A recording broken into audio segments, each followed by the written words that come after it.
Friends, welcome to Ammachan YouTube channel. നമുക്ക് ദോശയും ചമ്മന്തിച്ചാറും ഉണ്ടാക്കാം. അതിന് ദോശയ്ക്കായിട്ടും പാനടുപ്പത്ത് വെച്ച് എണ്ണ ചൂടാക്കി നമ്മൾ മാവ് ഒഴിച്ച് ആവശ്യത്തിന് നമ്മൾ പരത്തി എടുക്കുന്നുണ്ട് നമ്മുടെ ദോശ. അത് ചെയ്യുന്ന സമയം നമുക്ക് ചമ്മന്തിച്ചാറിനുള്ള തേങ്ങ പൊട്ടിക്കുമ്പോൾ അങ്ങനെ നമ്മൾ തേങ്ങ പൊട്ടിച്ചെടുക്കുന്നുണ്ട്. തേങ്ങ പൊട്ടിച്ച് അതിൻ്റെ വെള്ളം മാറ്റി വെക്കുന്നുണ്ട്. തേങ്ങ നമ്മൾ ചിരവി മിക്സി ജാറിലേക്ക് ഇട്ട് കൊടുക്കുന്നുണ്ട്. ആവശ്യത്തിന് തേങ്ങയും അതോടൊപ്പം നമ്മൾ കുറച്ച് 2-3 കുഞ്ഞുള്ളി കൂടി അതിലേക്ക് ഇട്ട് കൊടുക്കുന്നുണ്ട്. നമുക്കങ്ങനെ ദോശയുടെ ചമ്മന്തിച്ചാറിൻ്റെ തേങ്ങ അരച്ചെടുത്തുകൊണ്ട് വരാം. അതിനുശേഷം നമ്മുടെ ദോശക്കൂട്ടൻ വെന്തിട്ടുണ്ട്.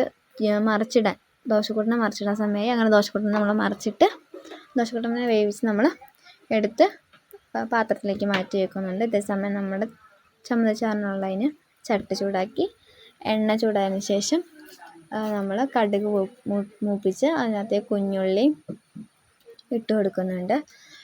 കുഞ്ഞുള്ളി ചെറുതായിട്ടൊന്ന് വഴറ്റി വന്ന് കഴിയുമ്പോഴത്തേക്കും അതിനകത്തേക്ക് നമ്മൾ നമ്മുടെ എരിവിന് ആവശ്യത്തിന് വറ്റൽമുളക് ഇട്ട് കൊടുക്കുന്നുണ്ട്. അത് കഴിയുമ്പോഴത്തേക്കും നമ്മൾ കുറച്ച് കറിവേപ്പില കൂടി ഇട്ട് കൊടുക്കുന്നുണ്ട്.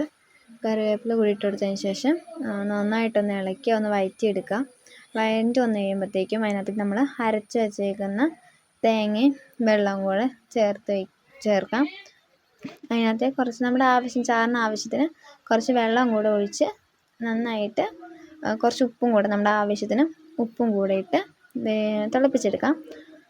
അപ്പോൾ നമ്മുടെ ചമ്മന്തിച്ചാറും ദോശ റെഡി ആയിട്ടുണ്ട്. അപ്പോൾ നമുക്ക് ചമ്മന്തിച്ചാറും ദോശയും കൂട്ടി ഇന്നത്തെ രാവിലത്തെ ചായ കുടിക്കാം. അപ്പോൾ ഇത്രയേ ഉള്ളൂ. ബൈ.